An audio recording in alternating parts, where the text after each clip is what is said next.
এই শোনো, এখানে রুটি আর কলা আছে, উঠো, উঠে খেয়ে নাও। তুমি এই সময়? না না, এখন খাবো না, আগে হাতের কাজগুলো শেষ করে নি। আরে তুমি এই অবস্থায় কাজ কইরো না, তোমার এমনিতে জ্বর, আর অসুস্থ হয়ে যাবো, ওঠো না। শোনো, এই ঝুটা থালা বাসন রেখে দিলে সংসারে অমঙ্গল হয়। আর আমার সংসারের কাজ আমি করবো না তো কে করবো? আরে বাবা, তোমার সংসারের কাজ তুমিই করবা, কিন্তু তুমি তো অসুস্থ। এখানে বসো, এখানে বসো। এখন তোমার থালা বাসন ধুয়ে দিচ্ছি, দুপুরে যখন খাইতে আসবো তখন কাপড় কেচে দিবা। তুমি কাপড় কাচবা? তোমার মায়ের যদি এই সিন দেখে তাহলে এক কাপড়ে আমার এই বাড়ি থেকে বিদায় করে দিব।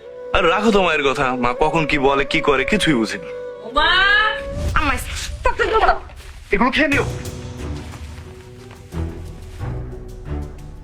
মরছ? তুই মরস না কেন?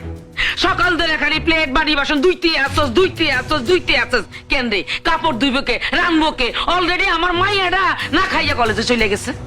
হয়েছে কি আম্মা, আমার সব কাজ প্রায় শেষ, শরীরটা তো একটু খারাপ, তাই একটু সময় লাগতেছে। তুই নাটক করস আমার লগে? নাটক করস? আমি কি নাটক করি? তুই মুখে মুখে তর্ক করতেছস, আবার আমার মুখে মুখে তর্ক করতেছস। সকাল থেকে দুপুর হয়ে গেছে, এখন হাড়ি বাতিল মাজা তো শেষ হয় না। তুই রানবি কখন? তাড়াতাড়ি মাছ মাই যা, আয় রান্না বান্না কর।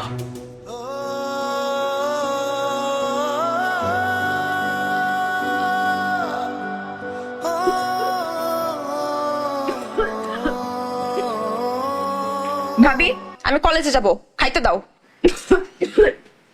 রান্না তো এখনো শেষ হয় নাই, 15টা মিনিট একটু বসো। কি? এখনো রান্না শেষ হয় নাই? মা, ও মা, কোথায় তুমি? তাড়াতাড়ি এদিকে আসো। দেখো, তোমার নবাবজাদি বউ এখনো রান্না শেষ করে নাই। আমি কি না খাই কলেজে যাব? সাথী, বোন আমার এত রাগ করলে হয় কও? আসলে হয়েছে কি, কালকে রাতে হুট করে এত কাশি আর জ্বর আসলো, আমি উঠছিলাম সকালে, ফজরের নামাজ পড়ে কখন যে যায় নামাজে ঘুমাই গেছি আমি খেয়ালই করতে পারি নাই।